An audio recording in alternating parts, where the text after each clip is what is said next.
only got about 10 minutes into this review before I realized I wasn't recording. Woosah. I'm okay.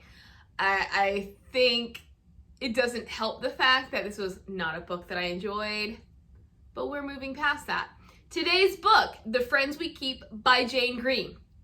I discovered her, I think I may have been a teenager. In any case, I really enjoyed the book Jemima J. And then I may have tried one other book and I was not incredibly impressed, so I laid off her. Then I saw that she has a relatively new book out, so I figured, you know what? I like books about friendship. I think this would be really fun. I was very, very wrong. And I will probably try to read Jemima J again to see how I still feel about it. But I thought this book lacked finesse. If you're unfamiliar with me, I listen to most of the books. I tend to do audiobook because that's the best way for me to get things in. And I may have gotten halfway through and it was a struggle. It was a struggle. Before I realized I could get just as much out of this book by listening to probably was the equivalent of the first page before skipping to the next chapter. And I was completely fine because honestly, these chapters went nowhere. I had no clue why most of them were even included in the book. Let me give you the rundown. The Friends We Keep, obviously it's about friendships. So I'm thinking it is about lifelong friendships, how the friendships that these people made at some point in their life formed the rest of their lives. Oh no. We have three main characters who are the narrators. There's Evie, Maggie, and Topher. We start with Evie. And Evie is a former child star, comes from a broken home. I was really confused as to her at the beginning, but I'm still kind of confused as to her upbringing. Her dad is American, her mom is Jamaican, or Jamaican/English. Her dad came from a wealthy family, and then when he married down, they disinherited him. He was extremely abusive. So at a certain point, the mother said, I'm out of here. So they move from America to England. And I guess the father was re-inherited, although Evie never benefited from that. But at some point in her life, she became a child star on a really famous television series. And I don't know if it was an American series. I don't know if it was a British series. In any case, she has not seen any of the money from this series. And throughout the book, you don't get the impression that she ever sees the money. What it was supposed to have been done was being a trust for her until she was 21. I guess her mom wanted to prevent her from being one of those child stars who just spirals out of control because they have too much money. But to me, it seems like she never actually benefited from having this money, which is why I am still entirely confused as to why she shows up for her first day of college with a massive Louis Vuitton steamer trunk. Where did she get the money from it if hers isn't a trust and she hasn't seen her dad in who knows how many years? She shows up to school, meets her roommate, who is a cat fanatic. She walks out into the common room, meets this girl who is snacking on cookies or something. They decide to live together, and this other girl is Maggie. And then when they are going to the furniture store to find things for their room, they run into this guy who's just lounging on one of the beds reading a book with a teddy bear, and that is Topher. I did not know it's going to be a multiple narrator book. Not that that would have changed my mind, but I liked Evie. And so I was a little disconcerted when we went from Evie to Maggie. And then, as I said, it is a 30-person narrator book. We get so little of Topher that he's pointless as a narrator. He's pointless as a character. I do not understand why Topher is in this book because I don't feel like he added anything to it. Perhaps because he turns out to be gay. Perhaps that is his purpose, is to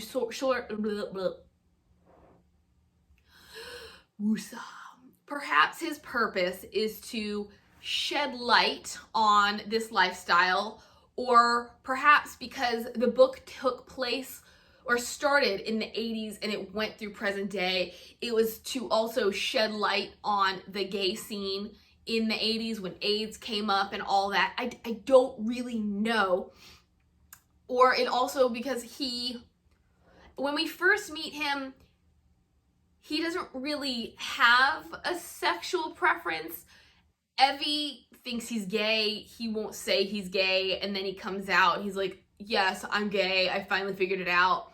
But he doesn't like to be touched, whether it's by men, whether it's by women.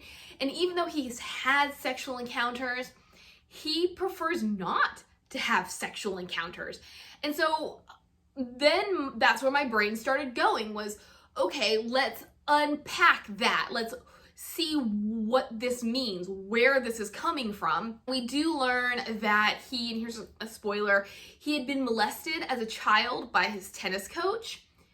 And so then I was thinking, okay, so then this is gonna be a big deal. And it really wasn't. And so all these characteristics about Topher that I thought were going to make him a character worth watching were completely thrown to the wayside. And then I was like, okay, so maybe Topher's just gonna be that middleman, because there was strife between the women at a certain point. No, he wasn't even a middleman. He was just there. Eventually, we also see that his mother suffers from dementia. And so I was like, okay, maybe that's gonna be his point, although we're so far into the book at this point that there really is no point. But no, even her dementia, we catch on to it before Topher catches on to it. But as soon as Topher catches on to it, takes her to a doctor, that's it. So Topher, I thought, was completely pointless. Back to Maggie and Evie. Maggie, she is wealthier than Evie, although she says that all of her money, they don't really have, like, they have stuff that they've inherited, but they don't necessarily have any money themselves. Like, yes, they have horses and they have something else, but that is where whatever money they do have is focused on. In any case, Evie cannot keep up with the financial lifestyle of Topher and Maggie, because Topher is also wealthy. His mother does something. And so she decides to get a job at a local pub. And this is where she meets Evil Ben, who is just a really gruff, unfriendly coworker. And his name's not really Evil Ben, his name is Ben, but she calls him Evil Ben. Maggie is enamored with him. Topher is convinced that he likes Evie. Nothing ever happens. There is a little something that possibly could have happened between Evil Ben and Maggie at a party, but then he disappears. And the next time she runs into him, he's like, I have no idea what you're talking about. I was really drunk. And she's like, you didn't seem that drunk to me. Again, another dropped plot line. Then, I don't even know where to go. I'll keep going with plot. So then they graduate, and Evie has always had an eating disorder. By this point, she had been introduced to diet pills, so she's extremely thin, and so she's going to go to America to be a model. Travel arrangements get messed up so that she ends up staying in England for an extra week before she can get her flight. And she runs into Evil Ben, who somehow had learned that she was in town and staying at a certain hotel, and he was coming to find her because he was doing a scavenger hunt. And in that scavenger hunt, he had to have a picture of him, I think, kissing a celebrity. And as I told you, she used to be on a television show. She cannot stand Evil Ben. She does not like Evil Ben, but she's like, fine, whatever. They kiss, and in the midst of this kiss, it's like the sky opened up and the sun shone down from heaven, and she realizes, I have chemistry with Ben. So they spend the next week just sleeping together. She ends up in New York. Spoiler, learns that she's pregnant, and she's like, not gonna happen. I've barely even started my career. So she calls him to give him that courtesy of letting him know, and she then tells him, well, I'm gonna get an abortion. He's upset, and he's like, if you do that, I will never talk to you again, because he is envisioning a future. She does it. They don't speak. Maggie runs into him, and then they end up getting married. Things are weird, but after this thing with Ben, Evie decides, even though he wasn't necessarily Maggie's when they had been sleeping together, she knew it's like that girl code where Maggie liked Ben. So she should not have been messing around with him. And then when she got pregnant by Ben, she was like, I just can't face up to Maggie. So she starts to distance herself from Maggie. Of course, when Maggie meets Ben, she can't help but call Evie and blah, blah, blah. But they still don't connect or reconnect. However, when Maggie and Ben get married, Evie does come to the wedding, and it's awkward and blah-de-blah-de-blah. Maggie and Ben can't get pregnant. Sometime later, he is in New York, and at Maggie's behest, contacts Evie. They rekindle their romance, and he's telling her, I love you. Like, I love Maggie, but not the way I love you. I want to be with you. I will leave Maggie for you. Evie says, don't do it. That would be the wrong decision. He doesn't, but can you guess what's gonna happen next? Evie's pregnant.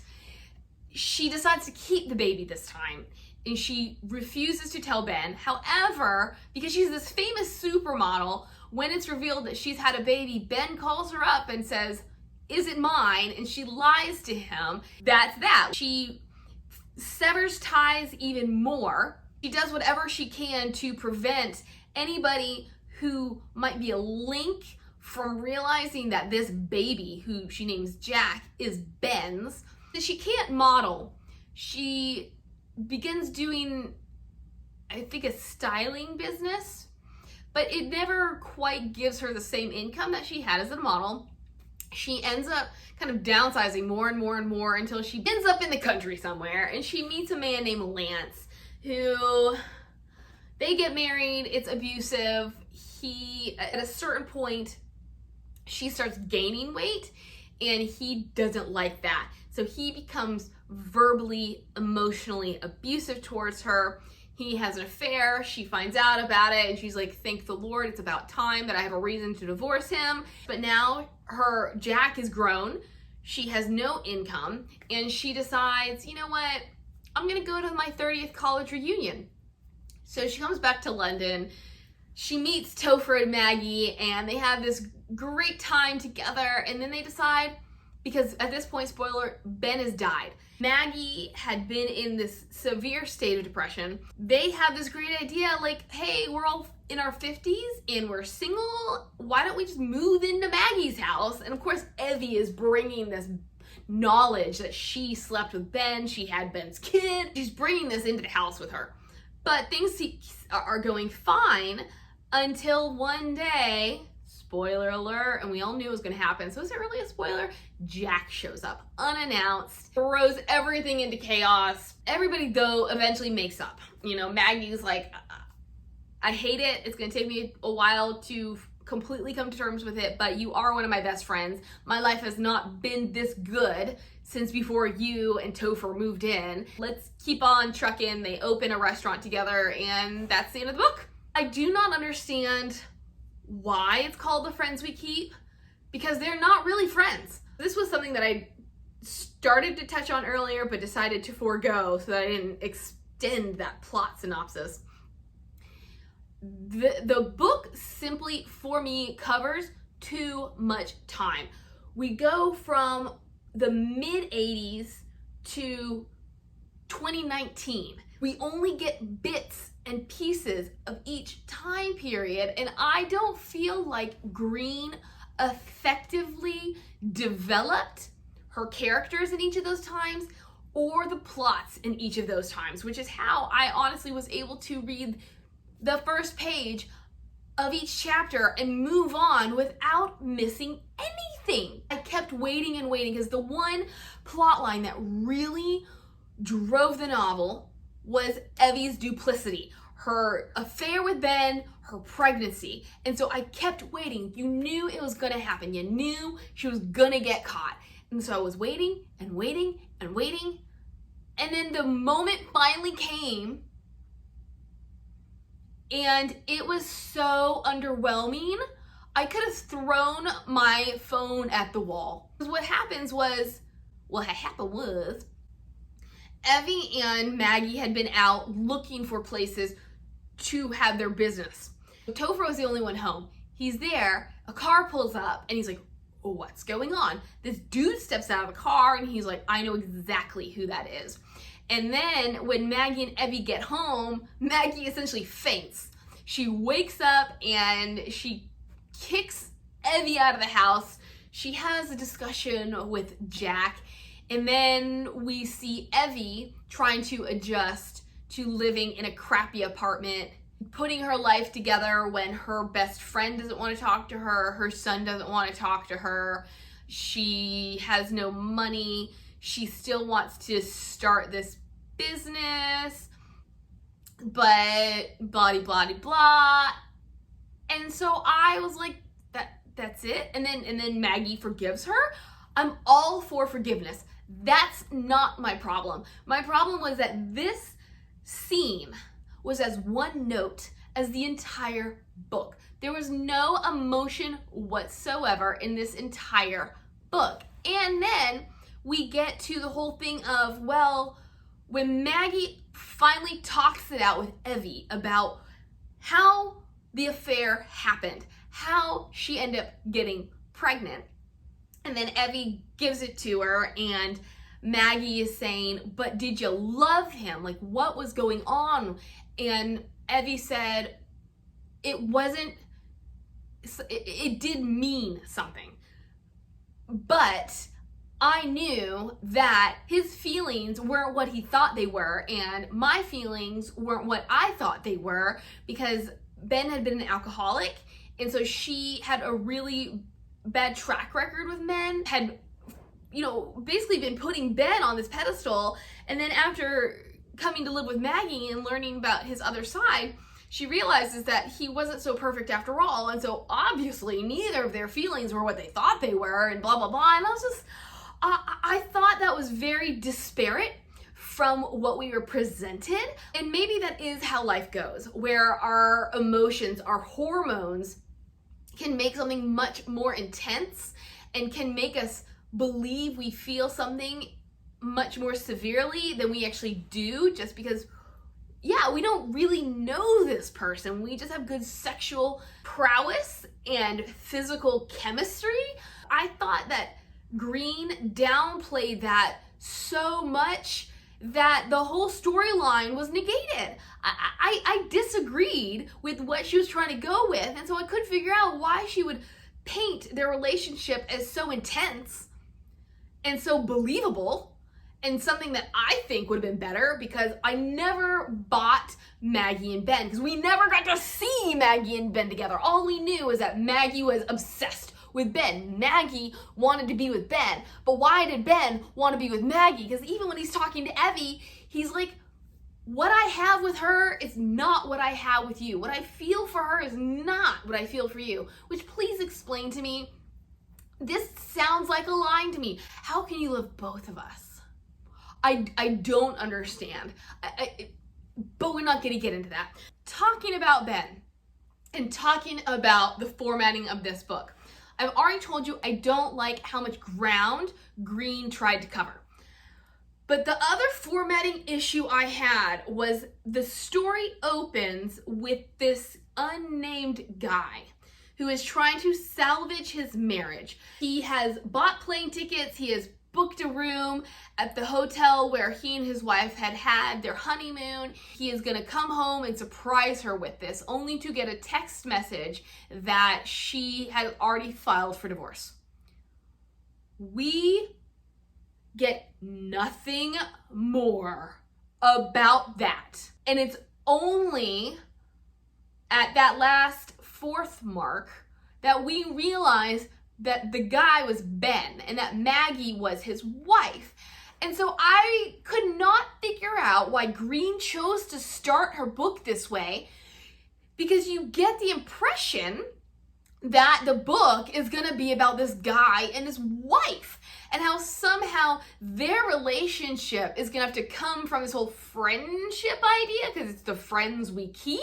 It was entirely unnecessary because we didn't start there and end there. It did not mirror at all. And not only does he never come into play, does their marriage rarely have anything to do with the book. Like, aside from the fact that Maggie soon realizes he's an alcoholic, and this takes over at least her life because she is trying to prevent him from drinking, and so it's just a major concern for her. And even though I make it sound like it plays a major role, it really doesn't. It's a whole lot of Maggie telling us Ben has a problem.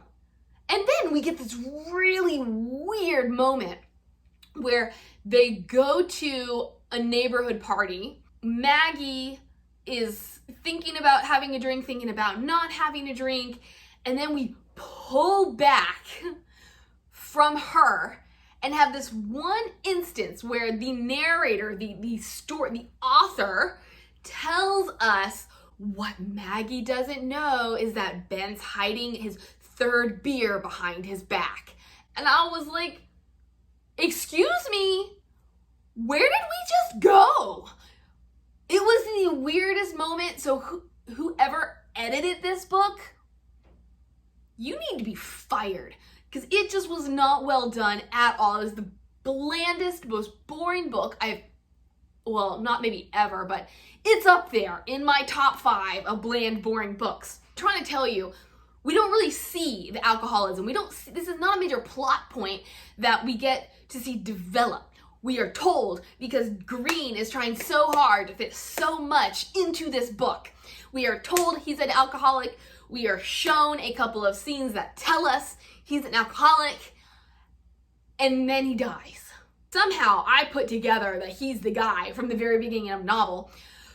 And then that in itself is disparate, because when the novel is opened, we get the sense that he really does love his wife.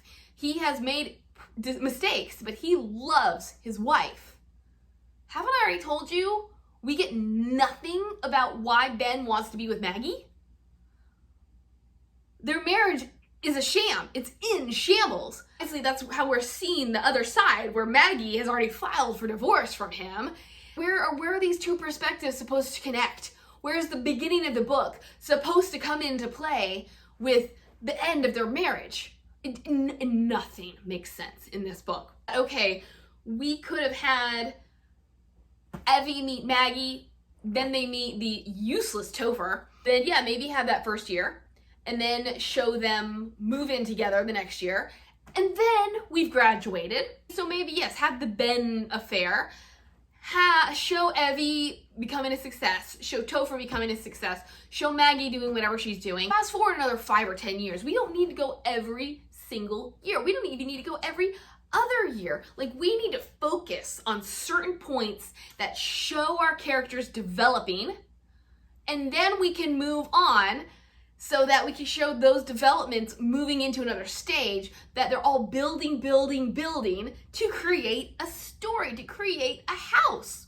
Something else, and this is something that I noticed in Jemima J. So Jemima J is about an overweight woman who is in love with her coworker, but of course her coworker doesn't see her because she's an overweight woman. She meets a man online. She lives in London. She meets this man who lives in California. So she just up and moves to California. And there we go. So in this book, we see that same thing, which you can't just up and move transcontinentally. It is not that easy. Maybe Evie can do it. She might have dual citizenship. I don't actually know how dual citizenship works. But because her mother is British and that's where she grew up, but her father is American, and so that's where he lives, maybe it's possible for her to move between the two countries. Customs will check on you. I've heard stories of nannies who have been brought over under the table, and then they come home for a wedding, and then they can't come back because customs is like, why were you here for 6 months? What were you doing, and why are you coming back? So it's just not this easy. But Green, I don't know if she just doesn't do her homework or if she doesn't care. She's just like, yeah, so Evie and Topher come to London for their college reunion, and then they just decide they're gonna live here. So they live here. There's so much lack of depth in this book. It's ridiculous. We also get some true head hopping. It does not matter who the narrator is. We are in every person's head. And I don't know how Green got away with it. I don't know how I ever thought it was okay. But how do you keep a story straight if you don't know whose story is being told?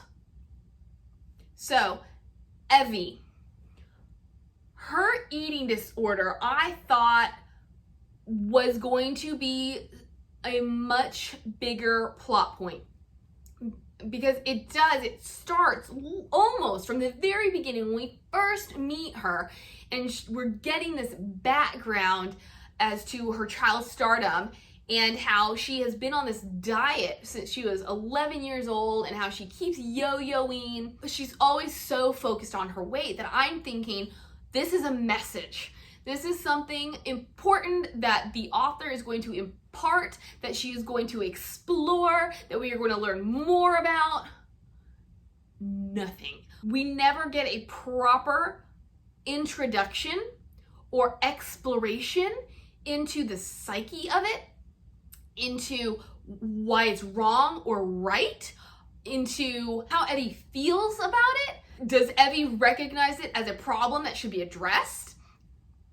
As to, does anybody else see it as a problem? And we do eventually learn that Maggie and Topher knew she had been on diet pills, but that felt like something that was just thrown in there. And maybe because it was late 80s, early 90s, the whole diet pill, anorexia thing wasn't addressed the same way that we address it now. And so that's why nobody ever tried to intervene. But I'm like, the entire book, we have been led to believe that she hid her eating disorder, only to learn that her friends knew about it. Why does that matter if we're never gonna address it, if it is not important to the plot? Huge missed opportunity here, just like all the missed opportunities with Topher. And then she, as I told you, she has bad taste in men. She tends to choose abusive alcoholics, whatever their problems may be. And then she meets Lance, who wants a thin woman. And if she's not going to be thin, he's going to be passive aggressive. And then when that doesn't work, he's going to be straight up mean to her. Maybe an attempt to get her to manage her weight. What I don't understand here is if Evie has been so concerned with her weight her entire life, how does she at one point just stop caring? How does she just overeat to the point of being overweight? I don't know if she's necessarily obese, but she does describe her stomach as being large enough that you could mistake her for being pregnant. So I understand that eating disorders can yo-yo. You can binge, you can get heavy, you can get thin, but she always stayed on that heavy side. So again, it felt like something that Green did not fully research, did not properly research, and definitely didn't properly execute. But as for Lance, that was another plot point that I thought could have been used almost as a PSA. Like, as much as I don't want agendas in books, I don't feel like this is an agenda so much as, yes, a public service announcement and says, look, this is what can happen to a woman. She can have an eating disorder. She can be in an abusive marriage. And these are the things we need to look out for. This is how we can handle it. Like, this is not okay.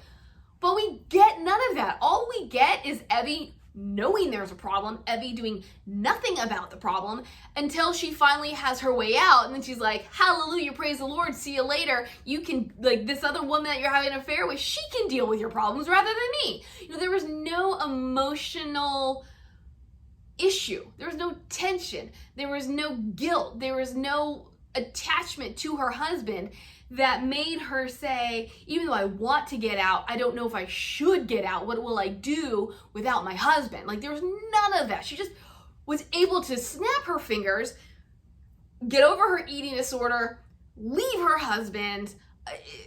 And then Jack, I thought, obviously, because she sacrificed so much to have him, he'd be a bigger piece of the puzzle. And he wasn't. We learned she's pregnant. We learn that he's the light of her life. We learn that he wishes he had a father figure. And then we learn that he's in California doing what he does and that she doesn't see him very much. And then he shows up at where she's staying in London. Jane Green.